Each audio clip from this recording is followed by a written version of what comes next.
मला वाटतं आज आपल्याला लास्ट एक्सरसाइजला सुरुवात करायची.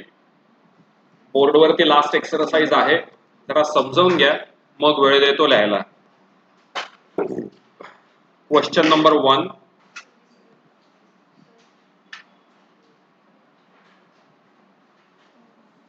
काय चेक करा. क्वेश्चन नंबर 1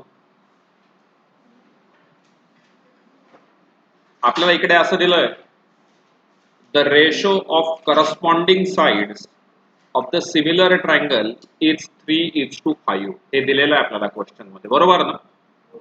मेन्शन करून घेऊ. Ratio of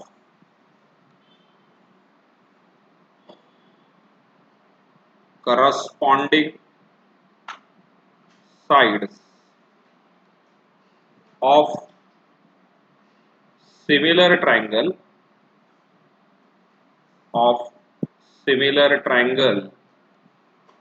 is equal to 3:5. थोडक्यात हे असं लिहिलं तर चालेल का? Therefore S1 to S2 is equal to 3:5. बरोबर आहे. आपल्याला विचारलं काय त्यांनी? Find the ratio of their areas. तर आपल्याला कशाचा रेशो विचारला? त्यांच्या एरियाचा रेशो विचारला आहे. 5 वाजता पाठवशील, आजपासून 5 वाजता. Hello hello. तर आपल्याला सांगितलंय find the ratio of their areas. मग आपण कालच थेरम लर्न केलं. Ratio of area of two similar triangle is equal to ratio of square of their corresponding sides. आठवतंय? म्हणजेच A1 upon A2 is equal to S1 चा square upon S2 चा square. Hello.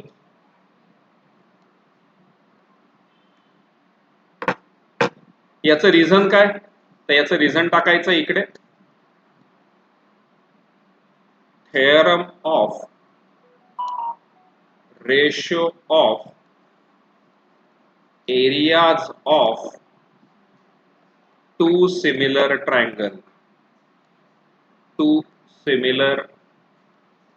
किंवा नुसतं ratio of area of two similar triangle. मग आता value put up करूया. S1 upon S2 हा किती आहे? 3:5 दिला. म्हणजेच 3 चा स्क्वेअर अपॉन 5 चा स्क्वेअर. 3 चा स्क्वेअर 9 आणि 5 चा स्क्वेअर 25. मग देअरफॉर पुढच्या ओळीमध्ये लिहायला विसरू नका, ही लाईन लिहायची. Ratio of their areas is equal to 9:25. ही लाईन टाकायला विसरू नका, मार्क्स असतात बरं का. Ratio of their areas is equal to 9:25. काही doubt? Perfectly clear? Okay. Question number 2 activity based question आहे. मी इथेच कंप्लीट करणार आहे. थोडंसं मी माझं लिहायचं काम वाचवतोय. तुम्ही वहीमध्ये पूर्ण लिहिणं गरजेचं आहे. वहीमध्ये तुम्ही आधी ही लाईन टाकणार, मग नंतर ही लाईन टाकणार आणि मग नंतर हे खालचं लिहायला घेणार. राहील ना लक्षात? काय दिलंय? AB स्क्वेअर अपॉन काय येईल? करस्पॉन्डिंग साइड ना. इकडे वरती AB आहे, तर खालती करस्पॉन्डिंग साइड काय येईल? तर खालती येईल PQ चा स्क्वेअर. मग 2 चा स्क्वेअर किती? आणि 3 चा स्क्वेअर. काही doubt? Perfectly clear? Okay. Question number 3. Question number 3 मध्ये पण काही इन्फॉर्मेशन आहे. फक्त याच्या स्टेप्स थोड्या वाढवाव्या लागणार आहेत, म्हणून मी वहीवरती लिहून देतोय. आपल्याला दिलेलं आहे पहिल्यांदा triangle ABC similar to triangle PQR. हे दिलेलं आहे आपल्याला क्वेश्चन मध्ये. अजून क्वेश्चन मध्ये इन्फॉर्मेशन दिलेली आहे आपल्याला. Area of triangle ABC is equal to 80 दिलाय. अजून area triangle PQR is equal to 125 दिलाय. आणि खालती फिल इन द ब्लँक्स आहे. करेक्ट ना? बरोबर का? मग आपल्याला इकडे पहिल्यांदा त्यांनी विचारलेलं आहे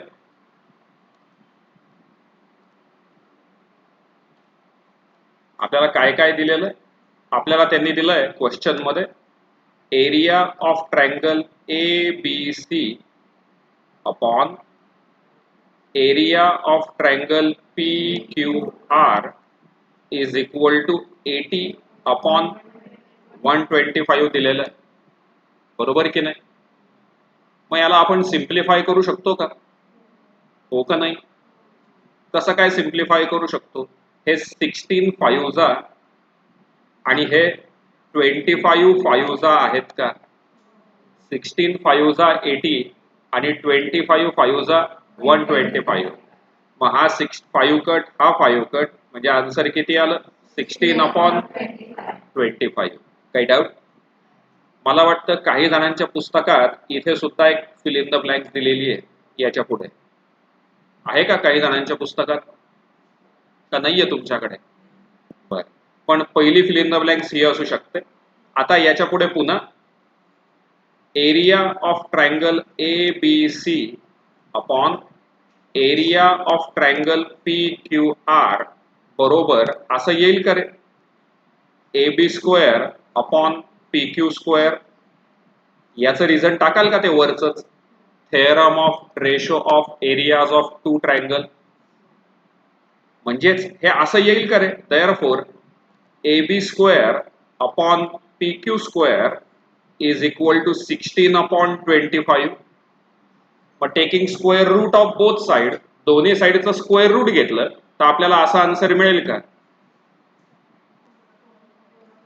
एक सेकंड. आपल्याला असा आन्सर मिळेल का? A B upon P Q is equal to 4 upon 5. नक्की ना? मी हे मुद्दाम सॉल्व्ह का करून दिलं? कारण पुस्तकात 2च स्टेप दिलेल्या होत्या. पल्ल्यात पडायला अवघड गेलं असतं म्हणून मी या बाकीच्या स्टेप्स वाढवून दिलेल्या आहेत. कन्सेप्ट कळाली? नक्की? चला लिहायला घ्या.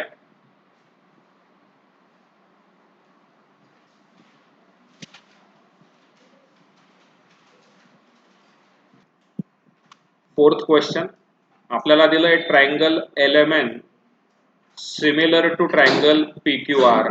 हे दिलेलं आहे क्वेश्चन मध्ये. अजून आपल्याला काहीतरी इन्फॉर्मेशन आहे. 9 multiplied by area triangle PQR is equal to 16 multiplied by area triangle LMN. आपल्याला QR त्यांनी 20 दिली आहे. QR 20 आहे आणि आपल्याला विचारलंय MN किती आहे. बरोबर? मग आता आपण पहिल्यापासून लिहायला घेऊयात. आपल्याला पहिल्यांदा लिहायचंय triangle LMN similar to triangle PQR. हे प्रश्नात दिलेली माहिती आहे. जर दोन ट्रायंगल सिमिलर असतील तर त्यांच्या एरियाचा रेशो हा त्यांच्या साइडच्या स्क्वेअर इतका असतो. आठवतं का? प्रश्नामध्ये अजून एक गिव्हन इन्फॉर्मेशन आहे, आपण त्याचाही वापर करूयात. प्रश्नात एक गिव्हन इन्फॉर्मेशन अशी आहे 9 multiplied by area triangle PQR is equal to 16 multiplied by area triangle LMN. हा LMN इकडे मल्टिप्लाइड आहे, तिकडे गेल्यावर डिव्हाइड होईल. हे मल्टिप्लाइड आहे, तिकडे गेल्यावरती डिव्हाइड होईल. मग therefore area triangle PQR upon area triangle LMN is equal to 16 upon 9. बरोबर का? मी याला असं लिहिलं तर चालेल का? That's equal to QR square upon MN square is equal to 16 upon 9. Theorem आहे ना? Is equal to ratio of square of their corresponding sides. मग इथे त्या थेरमचं नाव टाकायचंय theorem of ratio of area of two similar triangle. हे समजलंय का? टाकाल ना रिझन? हे पहा लिहून देऊ माडीवाले. आपल्याला इकडे माडीवाले रिझन टाकायचंय. नुसतं एवढं म्हटलं तरी चालेल. Ratio of area of two similar triangle. मग आता आपल्याला QR ची व्हॅल्यू दिलेली आहे. QR किती आहे? 20चा स्क्वेअर अपॉन mn चा square is equal to 16 upon 9. Correct आहे ना? मग आता हा mn वर जाईल, 16 खालती येईल आणि 9 पुन्हा वरती जाईल. बरोबर की नाही? उलट पालट होईल. 20चा स्क्वेअर किती? 400 multiplied by 9 divided by 16 is equal to mn चा स्क्वेअर. मग देअरफॉर पुढच्या वेळी कसं सोडवणार? कोण सांगेल मला कसं सॉल्व्ह करायचं? 4 ने डिवाइड करायचं किंवा त्याचं मल्टिप्लिकेशन करायचं, 16 ने डिवाइड करायचं आणि आन्सर काढायचं. बरोबर ना? जनरल पब्लिक असंच करते. आपण थोडंसं वेगळ्या पद्धतीने करूयात, इझी होईल. आलेल्या आन्सरचं तुम्हाला पुन्हा स्क्वेअर रूट घ्यावंच लागेल का? मग इथेच स्क्वेअर रूट घेऊन टाकायचं. तुम्हाला असं वाटतं का? उघडा डोळे बघा नीट, तिथे दिलेल्या सगळ्या संख्या कोणाचा तरी स्क्वेअर आहेत. मग इथेच स्क्वेअर घेऊन टाकायचं, म्हणजे कॅल्क्युलेशन छोटं होऊन जाईल. इथे मेन्शन करायचं taking square root of both side mn is equal to 20 multiplied by 3 upon 4. 400 कोणाचं रूट आहे? कोणाचा स्क्वेअर आहे? 20चा. 9चं रूट 3, 16चं रूट, म्हणजे आन्सर किती आलं? 15. कॅल्क्युलेशन छोटं होऊन गेलं. कळालं का? म्हणून एबीपी माझा पाहायचंय, उघडा डोळे बघा नीट. हे जर नाही पाहिलं ना तर काय होईल? तुम्ही हे सॉल्व्ह करत बसाल आणि मग रूट काढत बसाल ना. त्याच्यापेक्षा इथेच करून टाकायचं. आपण तुमची पद्धत पण चुकीची नाहीये. तुम्हाला जे सोयीस्कर वाटेल, जे सोपं वाटेल ते करा परीक्षेला. मी फक्त सांगितलं कसं करायचं. काही डाऊट? ओके. हे झाल्यावरती आपल्याला क्वेश्चन नंबर 5 ला सुरुवात करायची. 5 साठी तुम्ही विचार करतायत उत्तर कसं सॉल्व्ह करायचं ते. 2 मिनिटाचा वेळ देतो आणि मग मी सांगतो. सुरुवात कराल कसं लिहायचं पहा. वहीमध्ये लिहू नका, आधी समजावून घ्या. क्वेश्चन नंबर 5 मध्ये तुम्हाला काही आयडिया लक्षात येत आहेत का?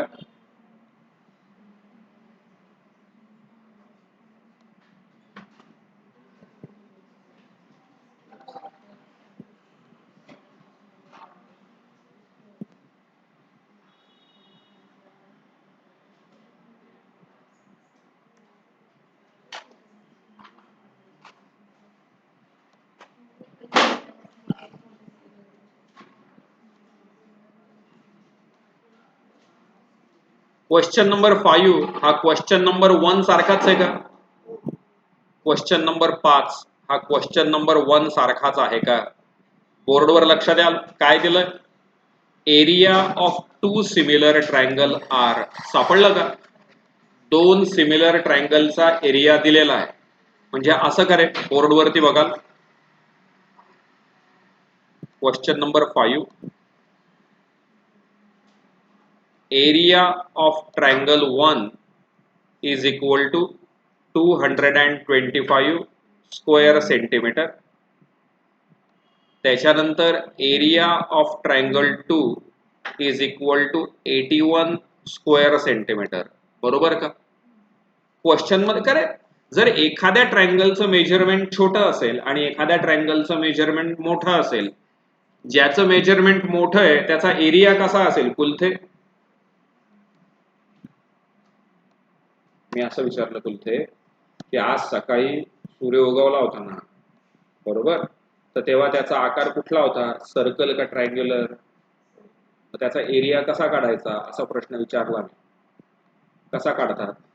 सूर्याचा एरिया कसा काढतात? फळ्यावरच उत्तर आहे बघ. कसा काढतात सूर्याचा एरिया? नीट बघत बरं फळ्यावर. भंगार. इथे काय दिलंय पाल? If a side of the smaller triangle is 12 find the corresponding side of the bigger triangle. माझा पॉइंट असा चालला होता कुलथे, ज्या त्रिकोणाचं मेजरमेंट मोठं आहे त्याचा एरिया पण कसा असेल? मोठा.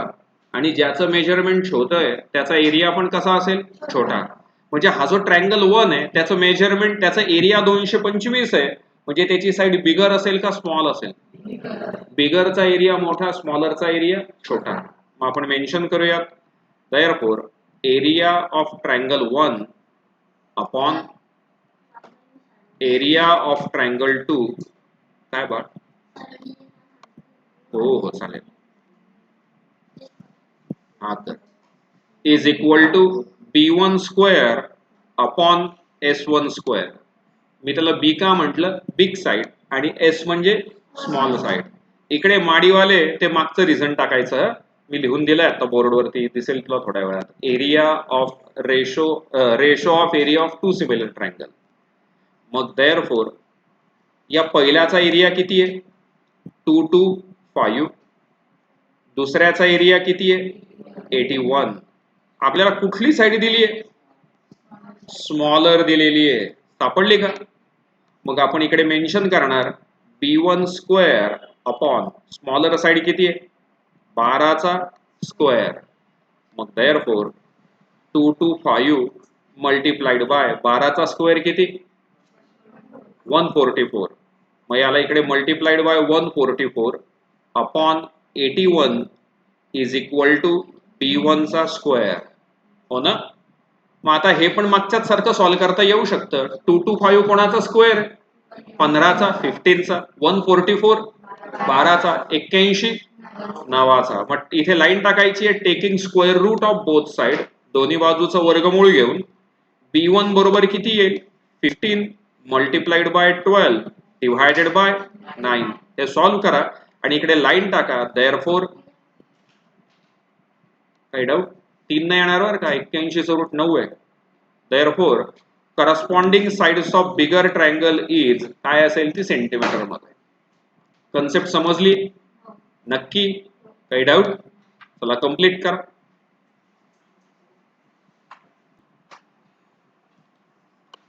काय पाल, क्वेश्चन नंबर 6 इझी आहे. आपल्याला क्वेश्चन मध्ये असं दिलंय, ABC and DEF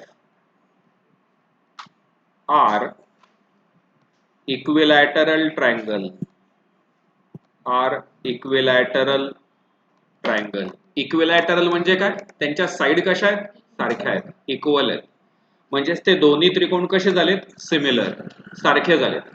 therefore triangle ABC similar to triangle DEF.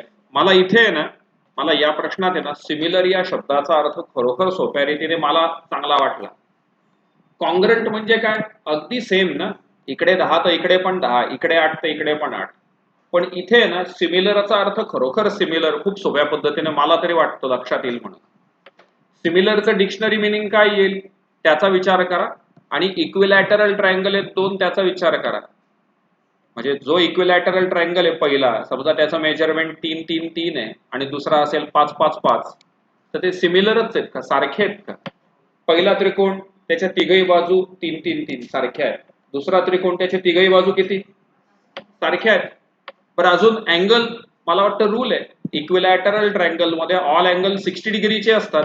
याचे पण 60 आणि याचे पण, म्हणजे दोघी ठिकाणी रूल प्रॉपर्टी या सारख्या आहेत का वेगवेगळ्या आहेत, म्हणून दोन्ही त्रिकोण कसे, सिमिलर आहेत.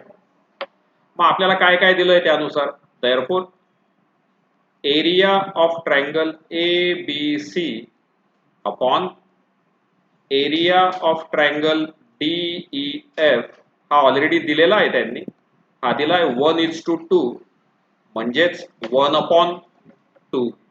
बरोबर का? हे असं लिहिता येईल का, therefore AB square upon DE square is equal to 1/2. Reason द्या, रेशो ऑफ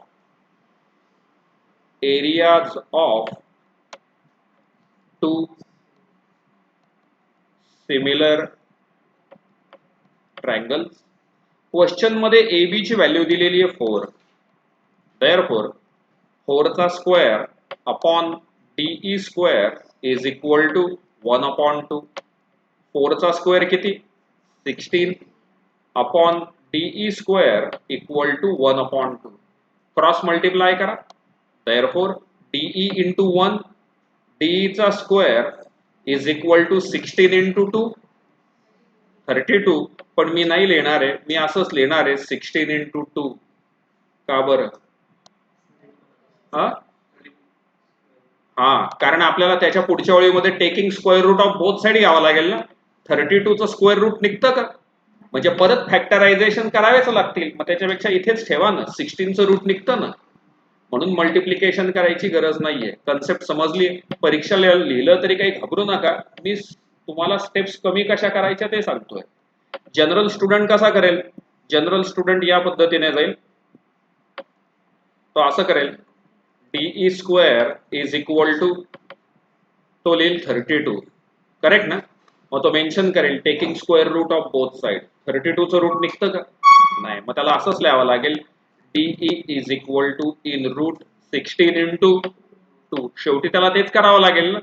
आपण कशाला 12 भानगड करायची. इथेच taking square root of both side, दोन्ही साईडचा स्क्वेअर रूट घेऊ आणि म्हणून डीई इक्वल टू 4√2 सेंटीमीटर. बरं, हे मी माझं सांगितलं. तुम्हाला जे सोपं वाटेल ते एक्झामला करा बरं का. मला हे असं सोपं वाटतं, मी असं ठेवेल. तुम्हाला वाटलं नाही 32 करून करायचंय तर तुम्ही तसं घ्या, मला काही इश्यू नाही त्याच्यात. कन्सेप्ट समजली? चला आधी हा एवढा क्वेश्चन कम्प्लीट करा, मग लास्ट क्वेश्चन कडे वळूयात. लास्ट क्वेश्चन थोडासा ट्रिकी आहे, जरा नीट लक्ष राहू द्या. इझी आहे. डायग्राम कम्प्लीट करायची आहे फक्त. मी काय करतोय, तिथे जी डायग्राम दिली आहे ना, ती मी फक्त उभी काढून घेतोय. तिथे जी डायग्राम दिली आहे ती मी जरा उभी काढून घेतोय फक्त.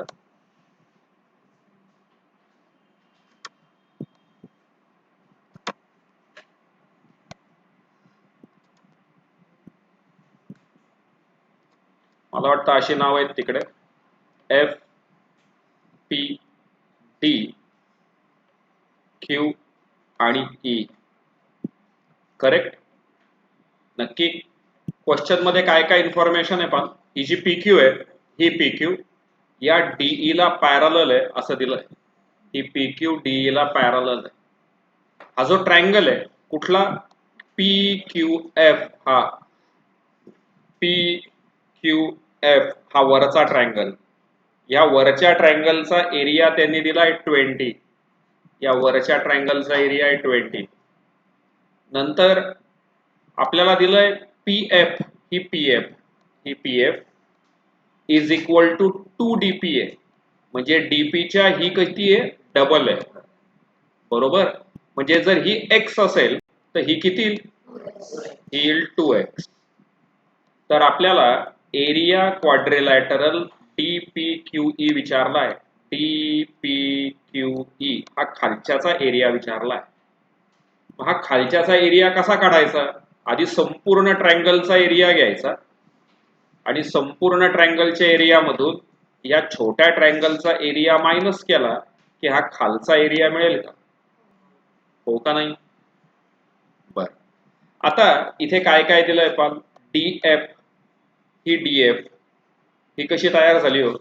ही तयार झाली डीपी प्लस पीएफ. म्हणजे इथे असणार आहे डीपी प्लस पीएफ. आपण डीपी ला किती मानला, एक्स. ही पीएफ किती आली, म्हणजे एकूण किती झाले, काही डाऊट? आता त्यांनी दोन त्रिकोण घेतले, एक मोठा आणि एक वरचा छोटा. पहिल्यांदा मोठा ट्रायंगल आणि वरचा छोटा ट्रायंगल. याच्यात विचार करा, या दोन्ही ट्रायंगल मध्ये तुम्हाला असं वाटतं का की ही साइड हिला पॅरलल आहे? हे ऑलरेडी दिलेलं होतं त्यांनी. ही साइड हिला पॅरलल आहे म्हणे आणि ही त्याची ट्रान्सव्हर्सल होऊ शकते का? ही जर ट्रान्सव्हर्सल असेल तर हा अँगल आणि हा अँगल कॉन्ग्रंट येईल. कुठल्या टेस्टने? Corresponding angle taste. मग इथे दिलंय पाल ट्रायंगलची नावं, अँगलची नावं, एफ डी ई. वानखेडे लक्ष नाही बरं का. एफ डी ई हा अँगल कोणाशी कॉन्ग्रंट येईल? एफ पी क्यू शी. म्हणजे इकडे नाव येणार आहे एफ पी क्यू शी. काही डाऊट? आता राईट हँड साइडला पण ही साइड हिला पॅरलल आहे आणि ही त्याची ट्रान्सव्हर्सल आहे. म्हणजे हा अँगल आणि हा अँगल पण कॉन्ग्रंट असेल ना. काय काय नाव आहेत त्याची? F E D. F E D हा कोणाला कॉन्ग्रंट येईल? क्यू पी ला. हा कॉन्ग्रंट येईल एफ क्यू पी ला. हो का? मग या टेस्टनुसार, ए टेस्टनुसार तो वरचा मोठा आणि खालचा, म्हणजे तो एकूण मोठा आणि वरचा छोटा हे दोन्ही ट्रायंगल काय झाले? सिमिलर. आता जर दोन्ही ट्रायंगल सिमिलर असतील तर त्यांच्या एरियाचा रेशो हा त्यांच्या करस्पॉन्डिंग साईडच्या स्क्वेअर इतका असतो ना. मग आता एफ डी अपॉन FPQ बरोबर असं लिहिता येऊ शकेल का? FD चा स्क्वेअर अपॉन FP चा स्क्वेअर. याची करस्पॉन्डिंग साइड कोण घेतली? FD. पहिले दोन नाव. तर अपॉन काय येईल? FP त्याचा स्क्वेअर. मग FD किती आलेली आहे? FD 3x आणि FP किती होती? 2x. म्हणजे 3x चा स्क्वेअर अपॉन 2x चा स्क्वेअर म्हणजे 9x स्क्वेअर अपॉन हे कट म्हणून किती उरलं? 9 अपॉन हा डिव्हाइड आहे इकडे गेल्यानंतर म्हणून खालती आलं 9 upon 4 multiplied by area triangle FPQ. परंतु हे आठवतं का? हे इथे दिलेलं आहे. एरिया ट्रायंगल FPQ हा किती आहे? 20. हो ना. म्हणजे 9 अपॉन 4 मल्टिप्लाइड बाय 20. 4 1 जा 4, 4 5 जा 20 आणि 9 5 जा. म्हणजे हा जो संपूर्ण मोठा ट्रायंगल आहे त्याचा एरिया किती आला? 45. या वरच्या छोट्याचा एरिया किती आहे? म्हणजे या खालच्याचा एरिया किती? 25. मग हे कसं मेन्शन करणार? इथे येणार 45 मायनस 20 इज इक्वल टू 25. समजली आहे का ऍक्टिव्हिटी? नक्की कंप्लीट करा. काही डाऊट वाटलं तर सांगा मला. इकडे हे चॅप्टर फिनिश होणार आहे आपलं.